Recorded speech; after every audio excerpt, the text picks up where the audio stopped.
Hi guys, welcome again to our channel here at Libra Aesthetics and Wellness. I'm Dr. Thomas. So for today's video, as we mentioned, we'll be going over the 6 pillars of lifestyle medicine, and we'll start with pillar number 1 today, which is nutrition. So I want you to keep watching to learn more.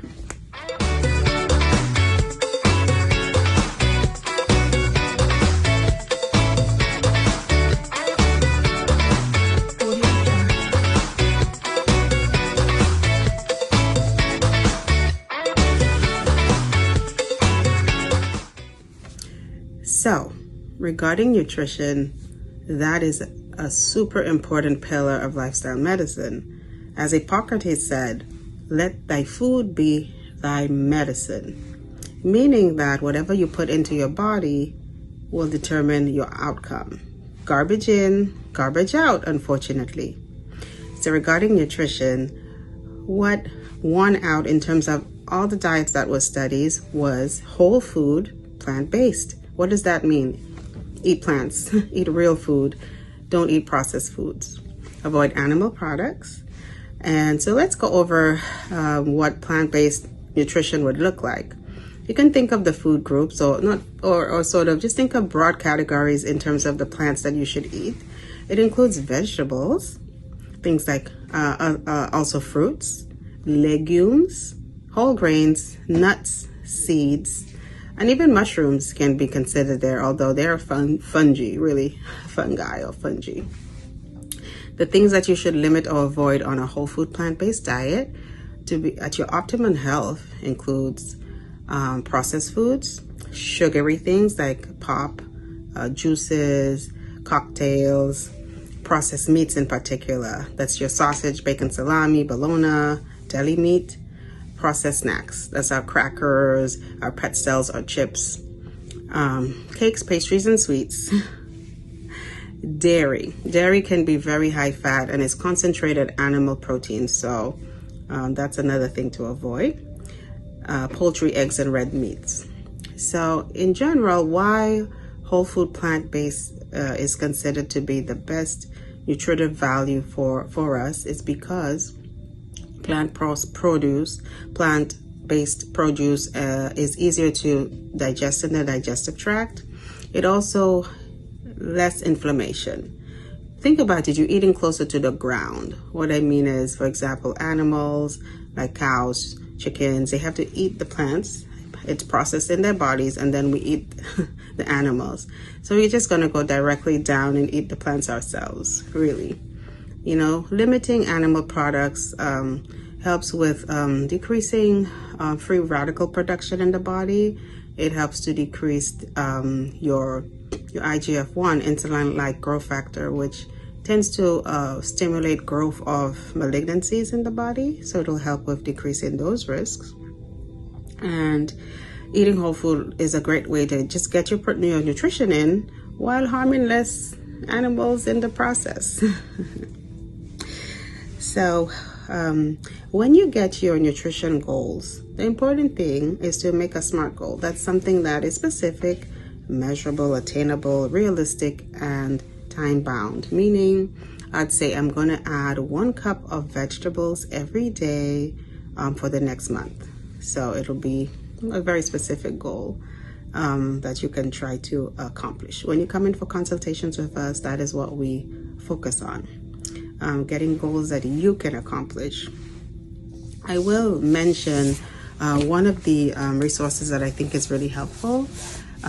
We can list them down below in the description box. But a book I particularly like is the How Not to Diet cookbook by Dr. Michael Greger. We keep them stocked here in the office to give to patients. Because this one has wonderful recipes. Look at this. This is a wonderful recipe of a soup, which is filling and satisfying, with roasted asparagus and with beans. And if you're also a pasta person, you can go back here and get good pasta dishes. You know, look at this. This looks so good. And it's roasted cauliflower with vegetables. A lot of times patients and clients, you know, they get a little bit reluctant, but if they get actually a book that they can just follow along, and we'll say just try it for 2 weeks, and see how you feel. But when they come back and they see their blood pressure has dropped, their blood sugar has dropped, and their cholesterol is better while eating really good food, then it speaks for itself. And now in my cooking, I've become really intentional. I've started to grow my own stuff, and also, just really season it really well. Once you have vegetables and you season them really well and you cook them really well, you're good. I don't miss the meat. Although, you might still want to have your snacks. For me, that's popcorn. Also things like banana chips and plantain chips. I have those occasionally. But you just find things to replace, what you miss. Because I'm a salty snack type of person. So, having, those chips and those banana chips and the popcorn that I make myself, because I just make them in the air fryer or in the air popper. So in the next clips, you'll see us go shopping, picking out, fruit and vegetables, and, come join us. Hi guys, so we brought you here shopping with us at the supermarket so you can see what we consider when we pick up our produce and groceries. So come along with us. So guys, when you enter the supermarket, generally there's several aisles. You want to stick to the outer sections of the aisles as we'll show you as we keep going. But as you come in, you can see here highly processed foods. We have all of these sodas. We have these. For example, you can pick up a package and look at the back of it. Try to go straight into the ingredients. This one has corn, vegetable oil, and salt. Not horrible, but vegetable oil is still a highly processed food. Let's look at something else. If you look at, for example, this here, lots of things you can't pronounce back here. Let me try to get to focus. So once you see several ingredients you can't even pronounce, that's something you want to avoid. All right, we'll keep going. So now we're in the dairy aisle, and as you know, dairy is animal protein. It's made from milk from different animals, generally cow's milk. So we have the butter, we have the cheese, very popular foods here in America, but it's a very concentrated form of animal fat. So saturated fats in dairy is very high. It's also highly salted to preserve it, and sodium content is pretty high in the dairy. In addition, because it's an animal protein, that animal protein it can trigger inflammation in the gut, and it can also cause our hormone in your body called IGF-1 to become very elevated. This leads to the growth of different things like different cancers. We go over here, we see cream cheese, we see butters. These are all pretty highly concentrated forms of fat. So animal fat, as we know, it can lead to increased cholesterol in your body. That's something to keep in mind as you go shopping. So you may look for an alternative. I tend to look for maybe a plant-based alternative. A plant-based alternative, you can, try these. So this, for example, is Earth Balance. At least it's, it's vegan, it's plant-based versus butter, which is an animal-based product. So here we are at the processed meat aisle. Now this is a very popular food. Like for breakfast, we eat our, people want the ham and cheese sandwiches and the bacon, salami, and pizza. While this is a very popular food, it's not necessarily a good one. The WHO has declared this to be a type 1 carcinogen because of the higher risk for colon cancer in particular in processed meats. These foods are a lot of them are processed with things to keep them from spoiling. So you can leave out this meat for days, and it also has an extreme amount of salt to help preserve it as well. And we know high sodium can raise your blood pressure and cause kidney disease and other health concerns.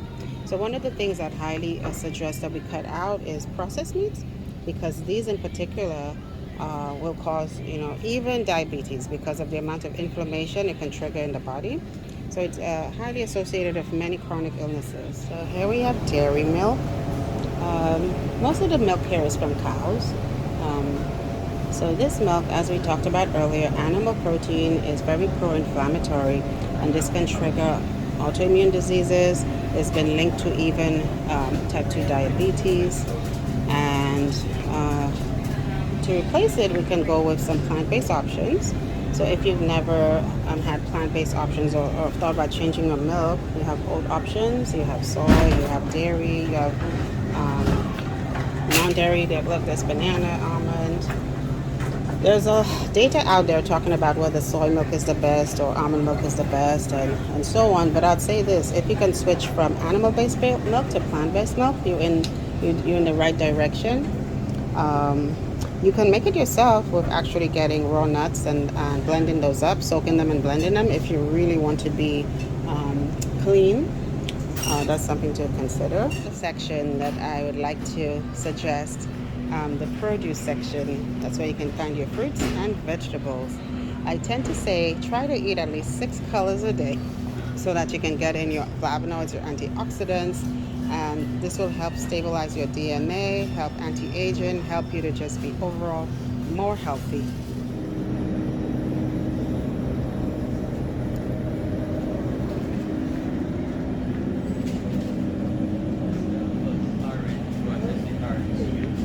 Dr. Thomas said, we have the fruits with the different colors, and if you eat them whole, then you get the phytonutrients, you get the sugar with the fiber in it, and that's good for the gut, the gut bacteria, as opposed to if you get the apple, you process it, or you squeeze it and you get apple juice, or you get apple pie, that's highly processed, so you're losing the real power of the apple.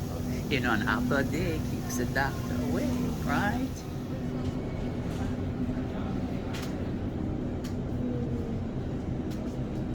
The vegetable section, you can make really awesome food using things like eggplants. As I said, just really season it up. Look at all those different colors. Your body wants living food as opposed to things that are processed and sitting around for days on a shelf or years on a shelf. Now, broccoli has a powerful substance in it called sulforaphane, and actually, if you eat the broccoli raw or have it shredded up, it helps to release the sulforaphane. And what's that's good for? Sometimes in kids who have autism, they found that if you give those kids broccoli which contains sulforaphane, they actually there's something called e-trap proteins that's released in their brain, and that helps them to socialize more, helps with their behavior. I mean, how awesome is that? I mean, that just amazes me. So as whole food plant-based person or vegan, or you can now start, you may think, well, if I can get the meats and the fish and the processed meats and so forth, where would I get my protein? But you can get protein in black beans, you can cook them yourself. There's like various hummus, to start with, because chickpeas, it's made from chickpeas, right? And so you can get your protein in that. And of course you can cook the chickpeas yourself. You might often think it's difficult to transition to plant-based nutrition, especially when you go out to eat a lot. You may have to consider looking at the sides menu because these are generally plant-based. See if you can get some beans added into your meal. And if you go out to a friend's house, maybe consider bringing a dish. You can bring in a dish that you make yourself, vegetable-based, plant-based.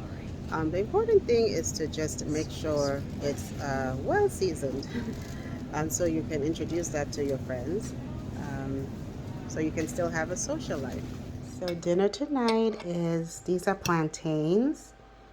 So I made those by boiling them, grating them up, and prepared them sauteed with some little baby mushrooms. Also, these are king oyster mushrooms, sliced up and sauteed. This is eggplants. So yes, I like mushrooms. I like savory food. So this is example of a plant-based dinner you can have. That's very tasty. Try to grow your own food if you can. You have lettuce. It's bolting, but still got some lettuce, some green onions, some beautiful parsley, chives, cilantro. Some tomatoes coming in. Some more lettuce.